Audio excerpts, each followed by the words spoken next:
Ricardo Ortiz. Messi was not born to play for Argentina. 8:54. ESPN announcer Ricardo Ortiz joins the FC crew to discuss Argentina's World Cup, the problems with Jorge Sampaoli and his sympathy for Lionel Messi.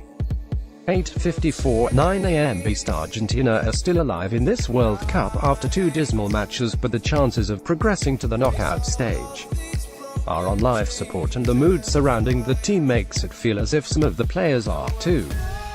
Can they turn this around?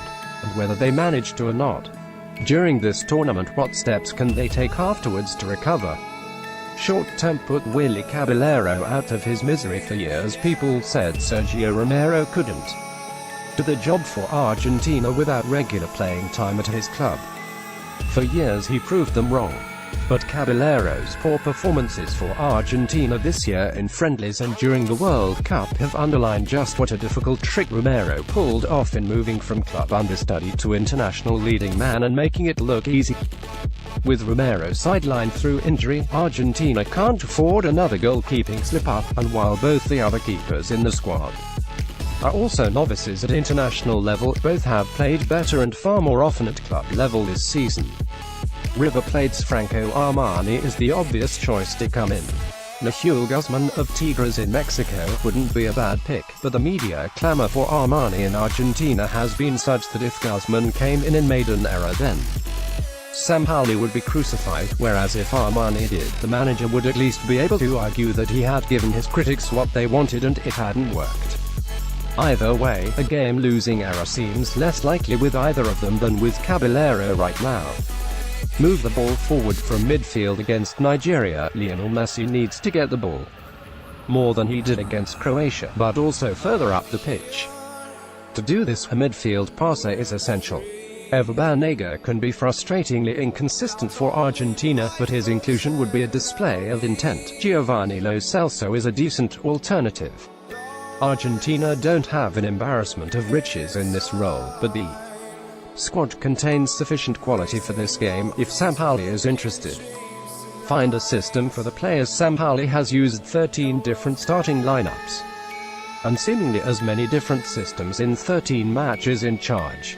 So far in Russia he has been hammering square pegs into round holes. Surely finding a system to suit the players he's got rather than vice versa shouldn't be too much to ask. It's tricky, of course, to put together an 11 that contains as many as possible of Argentina's best players in the favored roles, while avoiding being ludicrously top-heavy. But the side actually looked at the best when pressing high up the pitch and trying to rush Croatia's defense when their opponents had the ball. If that plan can be developed, it could be worth pursuing. Keep a cool head and sort those substitutions out. Sampaoli's Chile side were tactically fluid, but against Croatia and more broadly in his time with Argentina so far, his knack for making game-changing switches has deserted him. On Thursday, the side lost all shape when they had to chase the game, ending up with two attackers on each wing and no one in midfield. In response to going a goal down, somewhat against the run of play, and with well over half an hour left, it looked like panic. It's hard to escape the sensation that in his dream job, Sampaoli is allowing his emotions to cloud his judgment at times. For some groups of players, that emotional edge might help drive the team on, but what Argentina seem to need more than anything at present is a calming hand. On the rudder. Play World Cup winner Mario Kemper's faith in Argentina's chances of qualifying for the round of 16 has all but gone after the crushing defeat to Croatia.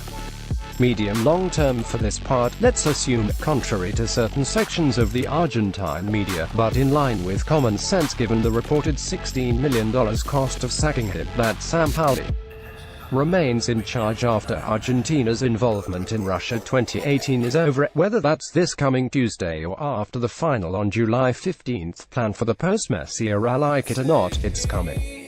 This will almost certainly be Messi's last World Cup, and his emotional turmoil so far has been plain.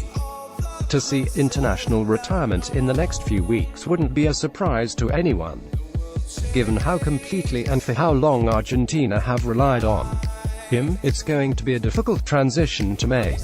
If Sampaoli can't persuade Messi to stay on for one more tournament, a clear succession plan needs to be put in place.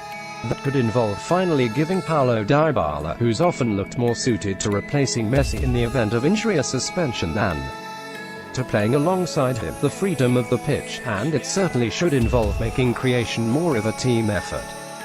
Something, of course, that ought to be a priority if Messi stays as well.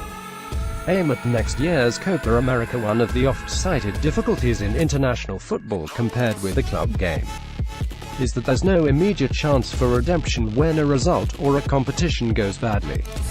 But after this World Cup, there is another major international tournament in just 12 months. The 2019 Copa America in Brazil offers as quick an opportunity as is available in this context. It should be a chance to blood various youngsters and clear out some players who've passed the sell-by dates, having come in late in qualifying and operating under the need to get results immediately. The frustrating reality is that we might only see the real Sampaoli's Argentina after the World Cup. Get back to basics and one level. Argentina's problems of the last 2 years can be traced all the way back to Jose Pekerman's departure as manager back in 2006. Since he and Hugo Toccoli left, Argentina's previously spectacular youth system has dried up under the tutelage of Humberto Grondona, son of then AFA president Julio. Now, with Sampaoli's assistant Sebastian Becasisi in charge of the under-20s and Pablo Aimar overseeing the lower age groups, there's a greater degree of oversight. There's young talent. Racing forward Lautaro Martinez has had a fine season and only narrowly missed out on being taken to this World Cup, while Estudiantes de La Plata youth product Santiago Ascasabar made 29 appearances in the heart of midfield for Bundesliga side Stuttgart in his first turn abroad this past season, and only turned 21 a few months ago. What the AFA need more than anything is a project which looks further into the future than the next couple of matches.